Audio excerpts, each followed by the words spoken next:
സിലബസിലെ engineering മാത്തമാറ്റിക്സിലെ ഒരു important ടോപ്പിക്കാണ് Fourier transforms and Fourier integrals.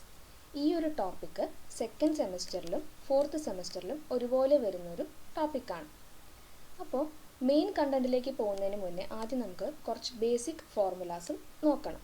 Previous സെമസ്റ്റേഴ്സിൽ നിങ്ങൾ ഓൾറെഡി പഠിച്ചിട്ടുള്ള കുറച്ച് ഇൻ്റഗ്രേഷൻ ഫോർമുലാസ്, അതേപോലെ തന്നെ കുറച്ച് ട്രിഗണോമെട്രിക് ഫോർമുലാസ് ആദ്യം ഒന്ന് ബ്രഷപ്പ് ചെയ്യാം നമുക്ക്. എന്നിട്ട് മെയിൻ കണ്ടൻറ്റിലേക്ക് നമുക്ക് കടക്കാം. ബേസിക് ഇൻ്റഗ്രേഷൻ എന്ന് പറയുമ്പോൾ ഇവിടെ നമുക്ക് രണ്ട് ടൈപ്പ് ഓഫ് ഇൻ്റഗ്രേഷൻ ആണ് വരുന്നത്. ഒന്ന് ഇൻ്റഗ്രൽ ഓഫ് ഒരു സിംഗിൾ ഫംഗ്ഷൻ, അതേപോലെ integral of product of two function. ഈ രണ്ട് ഫോമിലുള്ള ഇൻ്റഗ്രേഷൻ ആയിരിക്കും നമുക്ക് മെയിനായിട്ട് ചെയ്യേണ്ടത്. അപ്പോൾ ഇൻ്റഗ്രൽ ഓഫ് സിംഗിൾ ഫംഗ്ഷൻ എന്ന് പറയുമ്പോൾ നമുക്ക് വരാൻ സാധ്യതയുള്ള ഫംഗ്ഷൻസ് ഇവിടെ sine a x, cos a x, e raise to a x. ഇത് ഓൾറെഡി നമ്മൾ പഠിച്ചിട്ടുള്ള 3 ഫംഗ്ഷൻസ് ആണ്. സൈൻ എ എക്സിൻ്റെ integral minus cos a x by a, cos a എക്സിൻ്റെ integral sine a x by a, and e raise to a എക്സിൻ്റെ integral e raise to a x by a. ഇനി രണ്ടാമത്തെ section, അതായത് product of two functions ആണെങ്കിൽ ഏതൊക്കെ functions നമുക്കിതിൽ വരും, അതാണ് നമ്മൾ അടുത്തത് നോക്കാൻ പോകുന്നത്. അപ്പോൾ ഈ 4 കോമ്പിനേഷൻസ് ആണ് നമുക്കിതിൽ വരിക. ഒന്ന് രണ്ടും ട്രിഗണോമെട്രിക് ആവാം. രണ്ടാമത്തെ കേസ് ഒന്ന് പോളിനോമിയലും രണ്ടാമത്തെ ട്രിഗണോമെട്രിക് ഫംഗ്ഷനും. മൂന്നാമത്തെ പോളിനോമിയൽ ഇൻറ്റു എക്സ്പൊണൻഷ്യൽ വരാം. നാലാമത്തെ എക്സ്പൊണൻഷ്യൽ ഇൻറ്റു ട്രിഗണോമെട്രിക്. ഈ 4 കേസസ് ആണ് നമുക്കിതിൽ മെയിനായിട്ട് വരുന്നത്. അപ്പോൾ ഓരോ കേസസ് ആയിട്ട് നമുക്ക് നോക്കാം. എങ്ങനെയാണ് ഓരോ കേസിലും ഇൻ്റഗ്രേറ്റ് ചെയ്യുക എന്നുള്ളത് ആദ്യം നോക്കാം. അപ്പോൾ ആദ്യം വരുന്നത് ട്രിഗണോമെട്രിക് ഇൻറ്റു ട്രിഗണോമെട്രിക്. അതായത് നമുക്കിതിൽ വരുന്നത് സൈൻ ഇൻറ്റു സൈൻ, അല്ലെങ്കിൽ സൈൻ ഇൻറ്റു കോസ്, അല്ലെങ്കിൽ കോസ് ഇൻറ്റു കോസ്. ഈ 3 കേസാണ് നമുക്ക് മെയിനായിട്ട് ഇതിൽ വരിക. അപ്പോൾ സൈൻ എ സൈൻ ബിയുടെ ഫോർമുല നമുക്ക് ഓൾറെഡി അറിയാം. Cos A minus B minus cos A plus B divided by 2. അപ്പോൾ ആദ്യം ഈ ഇൻ്റഗ്രേഷൻ്റെ അകത്ത് കിടക്കുന്ന ഫംഗ്ഷനെ നമ്മൾ റിഡക്ഷൻ ഫോർമുലാസ് യൂസ് ചെയ്ത് ഈ ഫോമിലേക്ക് കൺവേർട്ട് ചെയ്യും. എന്നിട്ട് നമ്മൾ ഇതിനെ ഇൻ്റഗ്രേറ്റ് ചെയ്യുകയായിരിക്കും ചെയ്യുന്നത്. ഓക്കെ, സോ അതേപോലെ സൈൻ എ കോസ് ബി വന്നാലും കോസ് എ കോസ് ബി വന്നാലും നമ്മൾ റിഡക്ഷൻ ഫോർമുലാസ് ആയിരിക്കും യൂസ് ചെയ്യുന്നത്. അതാണ് ഫസ്റ്റ് കേസ് നമുക്ക് വരുന്നത്. ഇനി രണ്ടാമത്തെ കേസ്, ഒരു ഫംഗ്ഷൻ പോളിനോമിയൽ ആവുകയാണെങ്കിൽ, അതായത് പോളിനോമിയൽ ഇൻറ്റു എക്സ്പൊണൻഷ്യൽ, അതേപോലെ പോളിനോമിയൽ ഇൻറ്റു ട്രിഗണോമെട്രി, അങ്ങനെ വരികയാണെങ്കിൽ നമ്മൾ ഇൻ്റഗ്രേഷൻ ബൈ പാർട്സ് ആയിരിക്കും യൂസ് ചെയ്യുന്നത്. അതായത് first function into integral of second minus derivative of first into integral of double integral of second plus second derivative of first function into triple integral of second function. ഇങ്ങനെ നമ്മൾ ഇത് continuous ആയിട്ട് ചെയ്തു പോകും. Okay, അപ്പോൾ ഇത് integration by പാർട്സിൻ്റെ ഒരു reduced ഫോർമുലയാണ്. ഇതാണ് നമുക്ക് പ്രോബ്ലംസിൽ അപ്ലൈ ചെയ്യാൻ ഏറ്റവും എളുപ്പം വരുന്നത്. ഓക്കെ, അപ്പോൾ ഫസ്റ്റ് ഫംഗ്ഷൻ നമ്മളെപ്പോഴും പോളിനോമിയലായിരിക്കും ചൂസ് ചെയ്യുന്നത്. അപ്പോൾ പോളിനോമിയലിൻ്റെ പ്രത്യേകത എന്താണെന്ന് വെച്ച് കഴിഞ്ഞാൽ നമ്മൾ അതിനെ ഡിഫറൻഷ്യേറ്റ് ചെയ്യുമ്പോൾ ഇവിടെ നമ്മൾ നോക്കുകയാണെങ്കിൽ ഫസ്റ്റ് ഫംഗ്ഷനെ ഡിഫറൻഷ്യേറ്റ് ചെയ്ത് പോവുകയാണ്. അപ്പോൾ ഏതെങ്കിലും ഒരു പോയിന്റിൽ അത് 0 ആയിരിക്കും. ഫോർ എക്സാമ്പിൾ, നമ്മൾ പോളിനോമിയൽ കിട്ടിയിരിക്കുന്ന ഫംഗ്ഷൻ എക്സ് ആണെന്ന് വിചാരിക്കാം. അതിൻ്റെ ഫസ്റ്റ് ഡെറിവേറ്റീവ് 1 ആയിരിക്കും, സെക്കൻഡ് ഡെറിവേറ്റീവ് 0 ആയിരിക്കും, അല്ലേ? അതേപോലെ തന്നെ പോളിനോമിയൽ ഏതൊരു ഫംഗ്ഷൻ എടുക്കുകയാണെങ്കിലും അതിൻ്റെ ഏതെങ്കിലും ഒരു ഡെറിവേറ്റീവ് നമുക്ക് 0 ആയിട്ട് വരും. അപ്പോൾ അങ്ങനെയാണ് നമ്മൾ ഈ ഒരു ഫോർമുല ഇവിടെ അപ്ലൈ ചെയ്യുന്നത്. ഇതേപോലെ തന്നെ രണ്ടാമത്തെ ഫംഗ്ഷൻ എക്സ്പൊണൻഷ്യൽ വരാം, അതല്ലെങ്കിൽ ട്രിഗണോമെട്രി വരാം. രണ്ടിലും നമുക്ക് ഈ ഫോർമുല ഇവിടെ അപ്ലൈ ചെയ്യാൻ പറ്റുന്നതാണ്.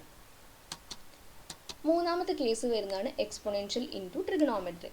ഇവിടെയും നമ്മൾ ഇൻ്റഗ്രേഷൻ ബൈ പാർട്സ് തന്നെയാണ് യൂസ് ചെയ്യുന്നത്. പക്ഷെ നമ്മളത് ലെങ്തി ആയിരുന്നു അതിന് റെഡ്യൂസ് ചെയ്ത് അതിൽ നിന്ന് ഡിറൈവ് ചെയ്തെടുത്തിരിക്കുന്ന ഈ ഫൈനൽ റിസൾട്ട് നിങ്ങൾ ഡയറക്റ്റായിട്ട് പഠിച്ചാൽ മതി. E raise to a x into cos b x d x, അതേപോലെ e raise to a x into sine b x d x. അപ്പോൾ ഈ 2 റിസൾട്ട് പഠിച്ചു കഴിഞ്ഞാൽ ഡയറക്റ്റായിട്ട് നമുക്കിതിൽ അപ്ലൈ ചെയ്യാം. അപ്പോൾ ഇത്രയും ഇൻ്റഗ്രേഷൻ്റെ ഫോർമുലാസ് നമ്മൾ ഈ മൊഡ്യൂൾ പഠിക്കുമ്പോൾ ഓൾറെഡി അറിഞ്ഞിരിക്കണം. ഇതേ ഇൻ്റഗ്രേഷൻസ് ആണ് നമുക്ക് എല്ലാ പ്രോബ്ലംസിലും അപ്ലൈ ചെയ്യേണ്ടി വരുന്നത്. ഇനി നമുക്ക് ബേസിക് കൺസെപ്റ്റിലേക്ക് കിടക്കാം. ഫോറിയർ ട്രാൻസ്ഫോംസ് ആൻഡ് ഫോറിയർ ഇൻ്റഗ്രലിൽ നമ്മൾ ആദ്യം പഠിക്കാൻ പോകുന്നത് ഫോറിയർ ഇൻ്റഗ്രലാണ്. ഫോറിയർ ഇൻ്റഗ്രലിൽ 3 സെക്ഷൻസ് ആണ് നമുക്കുള്ളത്. ഒന്ന് Fourier integral representation, 2 Fourier cosine integral representation, 3 Fourier sine integral representation. അപ്പോൾ ഇന്നത്തെ വീഡിയോയിൽ നമ്മൾ ഫോറിയർ ഇൻ്റഗ്രൽ റെപ്രസെൻറ്റേഷനെ കുറിച്ചാണ് പഠിക്കുന്നത്. അപ്പോൾ ക്വസ്റ്റ്യൻ എങ്ങനെയാണ് വരിക എന്ന് പറഞ്ഞു കഴിഞ്ഞാൽ നമുക്കൊരു ഫംഗ്ഷൻ തരും, അതായത് ഒരു എഫ് ഓഫ് എക്സ് എന്ന് പറഞ്ഞൊരു ഫംഗ്ഷൻ തരും. എന്നിട്ട് represent F of X as Fourier integral എന്നായിരിക്കും പറയുന്നത്, അല്ലെങ്കിൽ represent F of X as cosine integral അല്ലെങ്കിൽ സൈൻ ഇൻ്റഗ്രൽ. അപ്പോൾ നമുക്ക് ആദ്യത്തെ കേസ് ആദ്യം നോക്കാം. അപ്പോൾ എഫ് ഓഫ് എക്സിനെ നമ്മളൊരു ഇൻ്റഗ്രൽ ഫോമിൽ റെപ്രസെൻറ്റ് ചെയ്യുകയാണ് ചെയ്യുന്നത്. അതാണ് പറയുന്നത്. അതായത് F of X equal to integral of something എന്ന് പറഞ്ഞ് നമ്മൾ റെപ്രസെൻറ്റ് ചെയ്യുകയാണ്. അതിന് യൂസ് ചെയ്യുന്ന ഫോർമുലയാണ് നമ്മൾ ആദ്യം പഠിക്കേണ്ടത്. അപ്പോൾ ഫോറിയർ ഇൻ്റഗ്രലിൻ്റെ ഫോർമുല ഇതാണ്. F of X equal to integral 0 to infinity A of omega cos omega X plus B of omega sine omega X D omega. ഇതാണ് ജനറൽ ഫോർമുല വരുന്നത്. അപ്പോൾ എഫ് ഓഫ് എക്സിനെ നമ്മൾ ഇൻ്റഗ്രൽ ഓഫ് സംതിങ് എന്ന് പറഞ്ഞ് represent ചെയ്യുന്നു. ഇനി ഇതിൽ എയും ബിയും നമ്മൾ കാൽക്കുലേറ്റ് ചെയ്തിട്ട് അത് ഇതിലേക്ക് സബ്സ്റ്റിറ്റ്യൂട്ട് ചെയ്യാണ്. ഈ ഇൻ്റഗ്രേഷൻ നമുക്ക് ചെയ്യേണ്ടി വരുന്നില്ല. എവിടെയാണ് ഇൻ്റഗ്രേഷൻ ചെയ്യേണ്ടി വരുന്നത്? എയും ബിയും കാൽക്കുലേറ്റ് ചെയ്യുമ്പോഴാണ് നമുക്ക് ഇൻ്റഗ്രേഷൻ ചെയ്യേണ്ടി വരുന്നത്. അപ്പോൾ എയുടെയും ബിയുടെയും ഫോർമുലയാണ് നമ്മൾ ഈ താഴെ കൊടുത്തിരിക്കുന്നത്. A of omega equal to 1/π integral minus infinity to infinity f of x cos omega X d x, b of omega വരുമ്പോൾ sine omega X d x. അപ്പോൾ നമുക്ക് തന്നിരിക്കുന്ന ഫംഗ്ഷൻ എന്താണോ അത് നമ്മളിവിടെ സബ്സ്റ്റിറ്റ്യൂട്ട് ചെയ്യും. അത് സബ്സ്റ്റിറ്റ്യൂട്ട് ചെയ്യുന്ന സമയത്ത് നമ്മൾ നേരത്തെ പഠിച്ച ഏതെങ്കിലും ഒരു ഫോമിലായിരിക്കും ഈ ഇൻ്റഗ്രേഷൻ കിടക്കുന്നത്. അപ്പോൾ ഏത് ഫോമാണെന്ന് ഐഡൻറ്റിഫൈ ചെയ്തിട്ട് ആ ഇൻ്റഗ്രേഷൻ്റെ മെത്തേഡ് നമ്മൾ അപ്ലൈ ചെയ്യുകയാണ് ചെയ്യുക. ഇനി ഈ ലിമിറ്റിൻ്റെ കേസ്, നമുക്ക് എഫ് ഓഫ് എക്സ് തരുമ്പോൾ എപ്പോഴും എക്സിൻ്റെ ലിമിറ്റ് തരും. അതായത് എഫ് ഓഫ് എക്സ് ഡിഫൈൻഡ് ആയിട്ടുള്ള എക്സിൻ്റെ റേഞ്ച് തരും. ആ റേഞ്ചാണ് നമ്മൾ എവിടെ അപ്ലൈ ചെയ്യേണ്ടത്? ഈ ഇൻ്റഗ്രേഷൻ്റെ ലിമിറ്റിൽ നമ്മൾ അപ്ലൈ ചെയ്യുന്നത്. ഇത് ഡെഫിനിറ്റ് ഇൻ്റഗ്രേഷൻ ആണ് അല്ലേ? ഇൻ്റഗ്രേഷൻ ചെയ്ത് കഴിഞ്ഞ് കിട്ടുന്ന റിസൾട്ടിൽ നമ്മൾ ലിമിറ്റ് അപ്ലൈ ചെയ്യണം. അപ്പർ ലിമിറ്റ് ആദ്യം അപ്ലൈ ചെയ്യും, ദെൻ മൈനസ് ലോവർ ലിമിറ്റ്. അതാണ് നമ്മൾ നോർമലി ചെയ്യുന്ന പ്രൊസീജിയർ. ഇപ്പോൾ നമുക്ക് 0 to 2 ആണ് എക്സിൻ്റെ റേഞ്ച് തന്നിരിക്കുന്നത് വെച്ച് കഴിഞ്ഞാൽ ഇവിടെ 0 വരും, ഇവിടെ 2 വരും അല്ലേ? അതേപോലെ തന്നെയാണ് ബി ഓഫ് ഒമേഗയിലും. നമ്മൾ എഫ് ഓഫ് എക്സിന് ഇവിടെ സബ്സ്റ്റിറ്റ്യൂട്ട് ചെയ്ത് കഴിഞ്ഞാൽ നമുക്ക് നേരത്തെ പഠിച്ചൊരു ഫോമിലേക്ക് വരും. എന്നിട്ട് നമ്മൾ അതിനെ ഇൻ്റഗ്രേറ്റ് ചെയ്യുകയായിരിക്കും ചെയ്യുന്നത്. ഇനി നമുക്ക് ഈവൻ ആൻഡ് ഓഡ് ഫങ്ഷൻസ് എന്ന് പറയുന്ന ഒരു കൺസെപ്റ്റ് വരുന്നുണ്ട്. അപ്പം ഞാൻ നേരത്തെ പറഞ്ഞ പോലെ നമുക്ക് എഫ് ഓഫ് എക്സ് തരുമ്പോൾ എക്സിൻ്റെ റേഞ്ചും കൂടി തരും അല്ലേ? ഞാനിവിടെ ഒരു എക്സാമ്പിൾ എടുത്തിരിക്കുന്നതാണ്. F of X equal to x. ഈ കേസിൽ എക്സ് ഡിഫൈൻഡ് ആയിട്ടുള്ളത് 0 to 2 ഇവിടെ എഫ് ഓഫ് എക്സ് ഡിഫൈൻഡ് ആയിട്ടുള്ളത് എക്സിൻ്റെ റേഞ്ച് -2 to 2 ഡിഫൈൻഡ് ആയിട്ടുള്ളത് അല്ലേ? അതായത് ഇവിടെ എക്സിൻ്റെ വാല്യൂ എപ്പോഴും എന്തായിരിക്കും? പോസിറ്റീവ് ആയിരിക്കും. പക്ഷേ ഈ കേസിൽ എക്സിൻ്റെ വാല്യൂ നെഗറ്റീവ് ആയിരിക്കും. Which means that f of X is defined in the negative values of X. അപ്പോൾ ഈ കേസിലാണ് നമ്മൾ ഫംഗ്ഷൻ ഈവൻ ആണോ ഓഡ് ആണോ എന്ന് ചെക്ക് ചെയ്യേണ്ടത്. ഈ കേസിൽ നമ്മൾ ചെക്ക് ചെയ്യേണ്ട ആവശ്യമില്ല. ഓക്കെ, അപ്പോൾ ഈവൻ ആണോ ഓഡ് ആണോ എന്ന് ചെക്ക് ചെയ്യുന്നതിൻ്റെ അഡ്വാൻറ്റേജ് എന്താണെന്ന് പറഞ്ഞു കഴിഞ്ഞാൽ നമ്മുടെ ഇൻ്റഗ്രേഷൻ ഒന്നും കൂടി സിംപ്ലിഫൈ ആയിട്ട് മാറും. നമ്മൾ സാധാരണ ഫോർമുലയിൽ എയും ബിയും കാൽക്കുലേറ്റ് ചെയ്യണം. അപ്പോൾ 2 ഇൻ്റഗ്രേഷൻ വരുന്നുണ്ട്. പക്ഷേ ഈവൻ ആണോ ഓഡ് ആണോ എന്ന് നമ്മൾ ഐഡൻറ്റിഫൈ ചെയ്ത് കഴിഞ്ഞാൽ ഏതെങ്കിലും ഒന്ന് മാത്രം കണ്ടുപിടിച്ചാൽ മതിയോ? അതേതാണെന്ന് നമുക്ക് പതുക്കെ എക്സ്പ്ലെയിൻ ചെയ്യാം.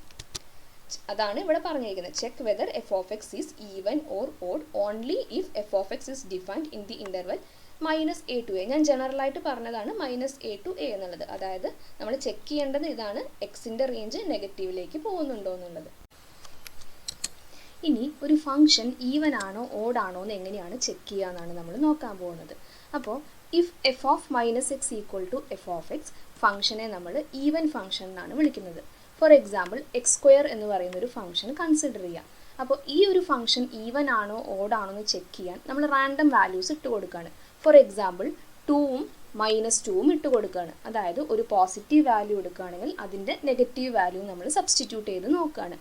അപ്പോൾ ഇവിടെ 2 നമ്മൾ സബ്സ്റ്റിറ്റ്യൂട്ട് ചെയ്യുമ്പോൾ 2² = 4, -2 സബ്സ്റ്റിറ്റ്യൂട്ട് ചെയ്യുമ്പോഴും നമുക്ക് 4 ആണ് കിട്ടുന്നത്. Which means that f of 2ഉം എഫ് ഓഫ് -2ഉം ഈക്വൽ ആണ് അല്ലേ? അതായത് F of -x equal to F of x, function എന്തായിരിക്കും? ഈവൻ ഫംഗ്ഷൻ എന്നായിരിക്കും നമ്മൾ വിളിക്കുന്നത്.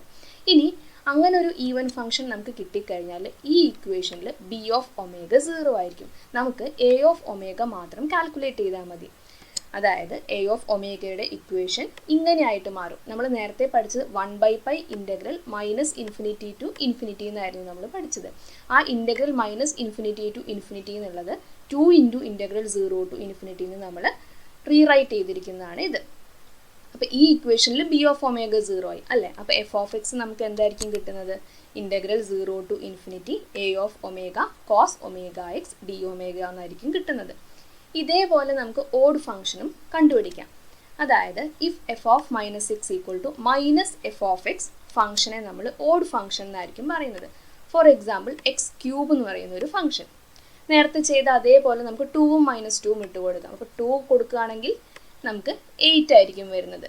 -2 ആണ് കൊടുക്കുന്നതെന്നുണ്ടെങ്കിൽ -8 ആയിരിക്കും വരുന്നത് അല്ലേ. അതായത് both are negative of each other ആണ്. അതായത് ഫംഗ്ഷൻ എന്തായിരിക്കും, ഓഡ് ഫംഗ്ഷൻ ആണ് വരുന്നത്. അപ്പം അങ്ങനെ ഒരു ഓഡ് ഫംഗ്ഷൻ ആണെങ്കിൽ എ ഓഫ് ഒമേഗ നമുക്ക് 0 ആയിരിക്കും, ബി ഓഫ് ഒമേഗ മാത്രമായിരിക്കും നമ്മൾ കാൽക്കുലേറ്റ് ചെയ്യുന്നത്. എഗെയിൻ ബി ഓഫ് ഒമേഗയുടെ equation 2/π into integral 0 to infinity f of x sine omega X d x ആയിരിക്കും വരുന്നത്. ഇത് നമ്മൾ തിരിച്ച് എഫ് ഓഫ് എക്സിൻ്റെ ഇക്വേഷനിൽ സബ്സ്റ്റിറ്റ്യൂട്ട് ചെയ്യുകയായിരിക്കും ചെയ്യുന്നത്. അപ്പോൾ f of X equal to integral 0 to infinity b of omega sine omega X D omega. ഇങ്ങനെയാണ് നമ്മളൊരു ഫംഗ്ഷൻ ഈവൻ ആണോ ഓഡ് ആണോ എന്ന് ചെക്ക് ചെയ്യുന്നത്. ഓക്കെ, അപ്പോൾ ഇന്ന് നമ്മൾ പഠിച്ച ഫോർമുല ബേസ് ചെയ്തിട്ടുള്ള ക്വസ്റ്റ്യൻസ് ഒക്കെ നമ്മൾ അടുത്ത വീഡിയോയിൽ